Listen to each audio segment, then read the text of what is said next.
नमस्कार जी। हवन एक ऐसी प्रक्रिया है जो घर के सभी दोषों का नाश कर कर सकारात्मक ऊर्जा जीवन में भरती है और इससे हमारे देवी देवता इष्ट पितर सभी प्रसन्न होते हैं। घर में हवन होता है तो मन तन की एक ऐसी शुद्धि होती है जो अद्भुत होती है।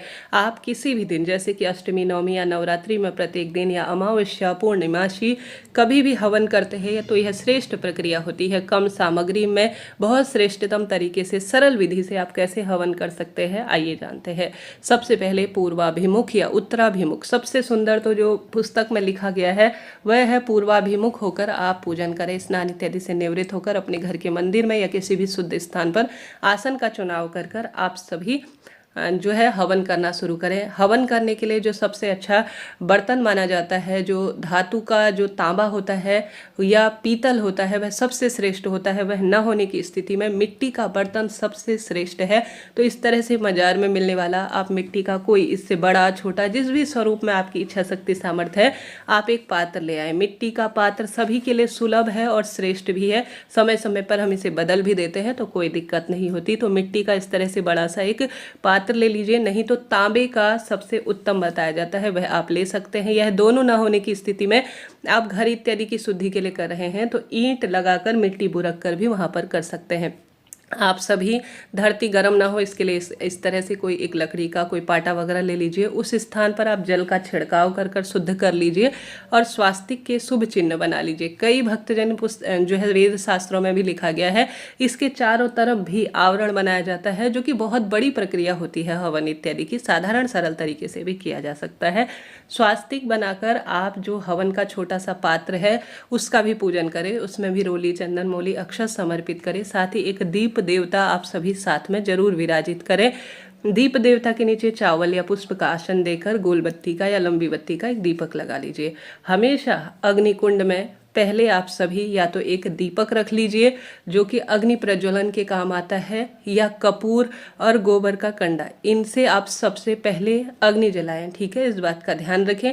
सबसे पहले शुद्ध कामों में, अशुद्ध कामों में तो पहले लकड़ियां रखी जाती हैं और उसके बाद जो है अग्नि प्रज्वलित की जाती है, परंतु शुद्ध श्रेष्ठ कार्य में हमेशा पहले अग्नि प्रज्वलित की जाती है, उसके बाद अंत में लकड़ी इत्यादि रखी जाती है। आप स्क्रीन पर देख पा रहे होंगे, इस तरह से आप अग्नि को सुलगा लीजिए। सबसे पहले आप अपने ऊपर भी जल का छींटे डालें और अगर संकल्प ले सके तो अति उत्तम है। अपना नाम गोत्र बोलकर आज मैं हवन की प्रक्रिया करने जा रहा हूँ या जा रही हूँ, ऐसा बोलते हुए अपने इष्ट पितर देवी देवताओं का ध्यान करें।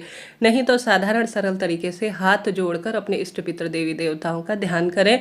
अब आप जो अग्नि प्रज्वलित कर चुके हैं तो अग्नि देवता का पूजन जरूरी है, तो आप सभी जो अग्नि प्रज्वलित कर चुके हैं उसमें भी रोली, चंदन, मौली, अक्षत समर्पित करें। जो दूसरा दीप देवता है उसमें भी रोली, चंदन, मौली करें। कहने का अर्थ है जब हम दूसरा दीप प्रज्वलित करते हैं तो जो हम सत्कर्म कर रहे हैं उसका साक्षी होता है यह दूसरा दीपक, तो इसलिए दीपक जरूर से लगाया जाता है।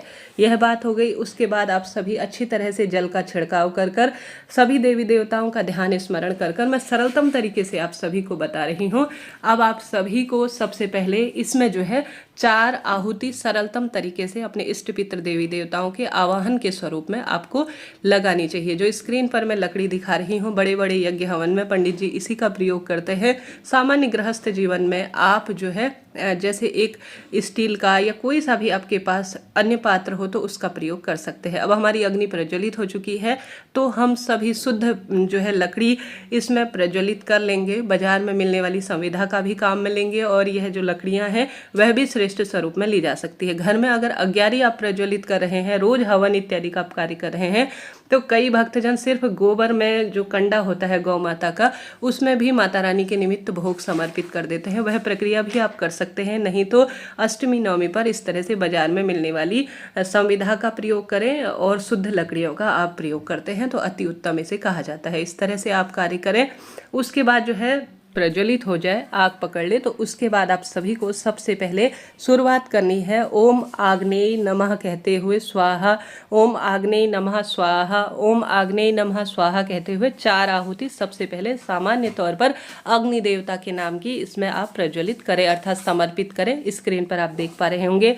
इसके बाद आपको गणेश जी महाराज के नाम की आहुति देनी होगी। ओम श्री गणेशाय नमः स्वाहा कहते हुए आप जो है घी समर्पित करें। उसके बाद बाद ओम गौरी देव्यै नमः स्वाहा कहते हुए आप समर्पित करें, या ओम इदम जगदम्बा देव्यै नमः स्वाहा कहते हुए आप समर्पित करें। उसके बाद नवग्रहों की बारी आती है, तो नवग्रहों का अगर आपको मंत्र आता है तो अति उत्तम है, आप समर्पित करें। उनके नाम की जो संविधा है स्क्रीन पर देख पा रहे होंगे, उसे आप समर्पित करें। नहीं तो ओम नवग्रहाय नमः स्वाहा कहते हुए 9 आहुति दीजिए। फिर 9 आहुति आप माता दुर्गा के सभी 9 रूपों का स्वरूप स्मरण करते हुए जो है अग्नि में संविधा समर्पित करें। हमेशा आप सभी देख पा रहे होंगे मृगी मुद्रा को बनाकर ही अग्नि में समर्पित किया जाता है। ओम कालिकाय नमः, ओम देवी दुर्गाय नमः, माता रानी के जितने स्वरूप है उनका ध्यान करते हुए 9 आहुति दीजिए।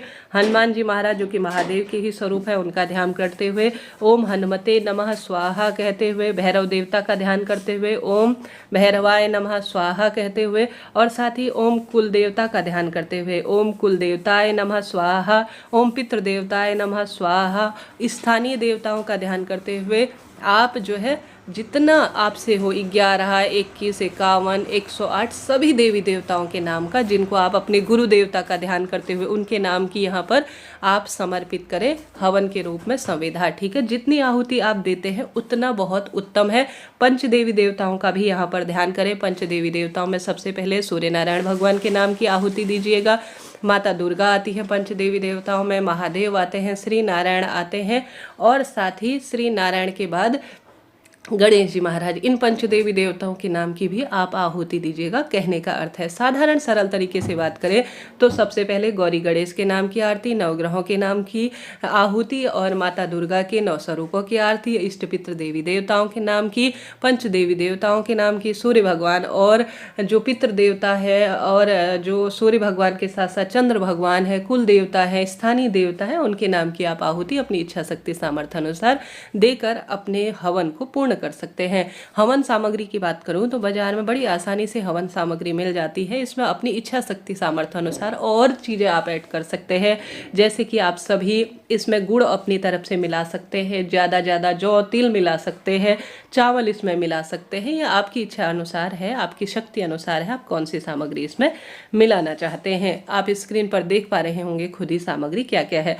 अब पूर्ण आहुति की बात करूं तो आप सभी जो है पूर्ण आहुति में विशेष तौर पर जो गोला होता है उसकी पूर्ण आहुति दी जाती है अंत में, और साथ के साथ अभी तो मैं सामान्य तौर पर यह करके दिखा रही हूं, और आप बताशे के साथ भी पूर्ण आहुति दे सकते हैं। कुछ यहाँ पर घी का प्रयोग करेंगे पूर्ण आहुति देने में, और कुछ जो है हम सभी विशेष तौर पर बाजार से मिलने वाली संविधा जो अपने हाथ से भी कई भक्तजन बनाते हैं उसकी यहाँ पर हम समर्पित करेंगे। यह जो हम हवन करते हैं यह वातावरण को शुद्ध करता है, घर के वास्तु दोष पितृ दोष का नाश करता है, और साथ के साथ यह हमारे जो हम अग्नि में खीर की आहुति देते हैं, जायफल की आहुति देते हैं, लौंग की आहुति देते हैं, गुड़ की आहुति देते हैं, और कमलगट्टे की आहुति देते हैं, या भगवान जी को हम जो भोग लगाए हैं नैवेद्य की, बस इसमें इस बात का ध्यान रखना है मीठा ही प्रयोग किया जाता है। जैसे पूड़ी का आप और हलवे का जो है इसमें माता को आप नैवेद्य के स्वरूप में भी उसे समर्पित कर सकते हैं।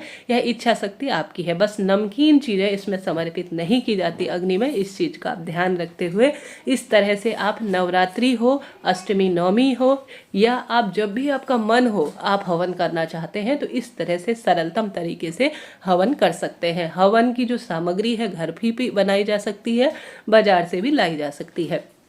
कई भक्तजन जो शुद्ध पेड़ की लकड़ी होती है वह नहीं ला पाते हैं, तो सामान्य कंडे को सुलगाकर और गोबर इत्यादि की जो गौमाता का गोबर होता है उससे और घी से और कपूर इत्यादि से भी हवन कर लेते हैं, वह भी श्रेष्ठ और शुद्ध माना जाता है। अब हमारा हवन हो चुका है, अंत में 3 बार जल इसके बाद हम फेर लेंगे और सभी देवी देवताओं का धन्यवाद कर भूल चूक के लिए क्षमा प्रार्थी हो जाएंगे। आशा है उम्मीद है यह वीडियो आपके लिए उपयोगी रहा होगा। फिर भी कोई भूल चूक रही हो तो क्षमा करें। सरलतम तरीके से जो मैंने नियम है वह आपको बताए। उचित उपयोगी वीडियो हो तो लाइक करें, शेयर करें, सब्सक्राइब करें।